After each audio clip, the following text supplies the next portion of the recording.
Velkommen after, Góðan daginn. It is May 17th, and it's been almost 3 weeks since my last vlog entry. Oopsie. Didn't intend to do that. There's been a few times when I've thought to myself, oh, I should do another one. And I've done some of my reading videos in the meantime, but haven't done any of these. And a big part of that is because my husband and I have differences of opinions when it comes to use of the internet, use of social media. And anytime he hears me talking to my computer or my phone, I guess I should say, because I'm doing this on my phone, he wants to know what I'm doing, so he interrupts. And I hate starting one over and over again. But I'm doing this in the morning, and he's at work already, so I have time. I need to make more time for this. I actually have had a habit of getting sucked into studying before work and forgetting to do this. So I guess in a way that could be seen as a good thing. In the meantime, since my last entry, have I worked on my study plan? No. Have I done any studying? Oh, heck yes. Now, part of the study plan is, and the lack of having worked on the actual plan is because I'm not very good at that kind of thing. That's a side effect of my ADHD. I also would like to speak with my prof about material for next year, so that I can plan that into things and get some books ordered and stuff. And I haven't been able to chat with him yet. I actually think he managed to squeeze in some vacation time, or probably staycation, but that's not my business. I don't need to know what he's doing with his time off. I just know he's off. So, anyways, yeah. So until he's back at work, I can't really talk to him. So I've been doing what I can do in the meantime. Now, I knew that the subjunctive case was going to be one of the things that that we're going to be learning next year. And for some reason, I thought it was going to be a lot more difficult than it turned out to be. And it's not, which made me so happy. You have no idea. I decided, okay, I know that I need to learn this. Let's get started. So I went to one of the two Icelandic learning Facebook groups that I'm a member of. I can link both of them in the video notes. But anyhow, I have a whole pile of resources that I go to when I'm looking for something. And part of my plan is to actually put these into a organized list and put it up on my website for other people to use, because the method that I've been using has worked really well for me. Once again, not enough sleep last night. Typical. So anyways, one of those things is the website Icelandic Made Easier. Siggy, the guy who runs it, is a fabulous resource, and he's also a very good teacher, probably because he injects a lot of humor into his material.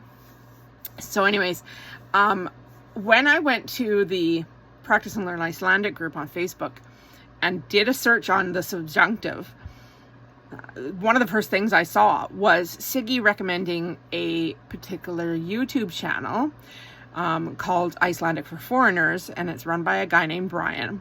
And he said Brian has a series of 5 videos that are just absolutely fabulous for learning the subjunctive. So I was familiar with that channel too, so I just went straight over there and started watching these videos, and he was right. The explanation by Brian is fabulous. Now, I took a bunch of notes. I want to actually reorganize those notes into something more succinct, which I may then actually put up on my website, just because I don't want to have to reference 10 to 15 minute videos every time I want to go look for this. So the videos were basically on how and when to use the subjunctive, but doesn't go into the conjugation of verbs into the subjunctive. That's a whole nother ballgame. However, I also then talked to a tutor that I've used in the past who summarized how to predict the conjugations of the subjunctive very succinctly. So that's going to be part of my notes as well. So in the end, it's really not that difficult, and I am freaking thrilled.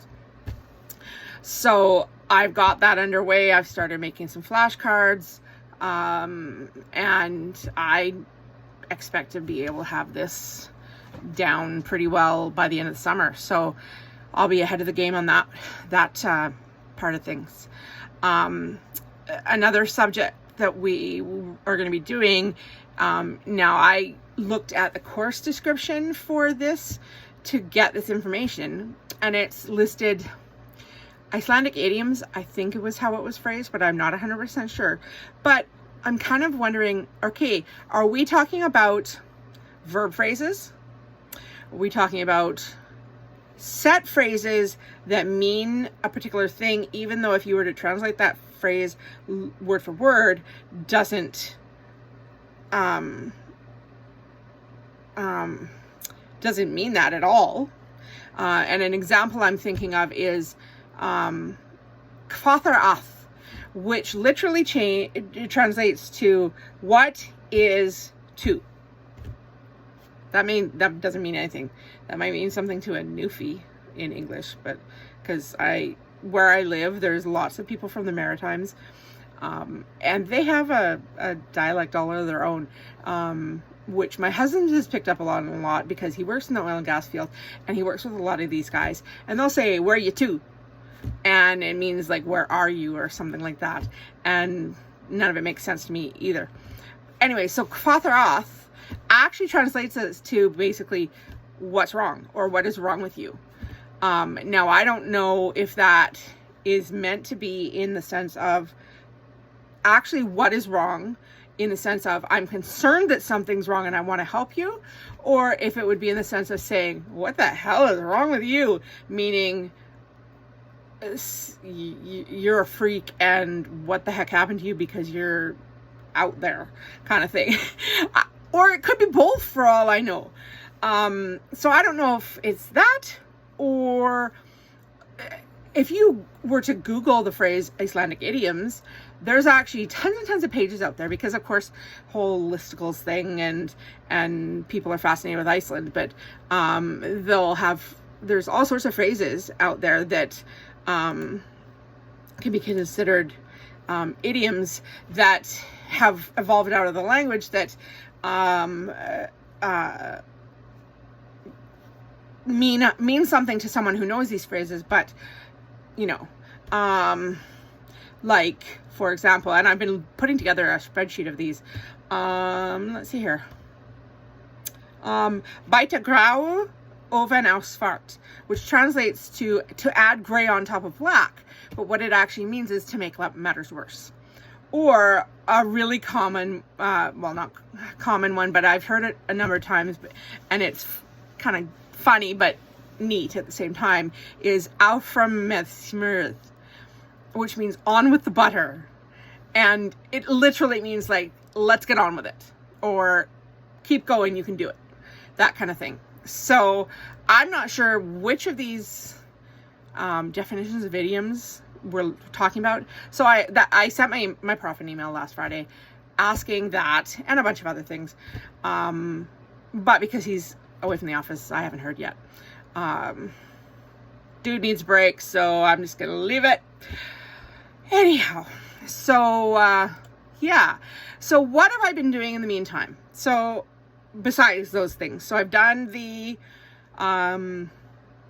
subjunctive thing and made some flashcards. I've started making this spreadsheet with these idioms and phrases, but I'm waiting for more info on that. I've started a little bit of review of book 3 of Íslenska fyrir alla, and I'm starting there because I know the material from books 1 and 2 pretty well, other than a couple of small sections, and I wanted to start working on something that is kind of new, just for a change. So there's that. I've also been reading in a number of stories from the Ástríðar book, and I can tell myself just listening to myself that my pronunciation is starting to improve, and my fluidity of speech, I guess you'd call it, is improving, in that I'm not so hesitating in reading. Just earlier today, I read out a story that I'd never read before. I'm pretty sure I hadn't, or if I had, it was like once a long time ago, and it came out pretty smooth. There's still certain combinations of syllables and stuff like that can trip me up occasionally, but it was pretty good.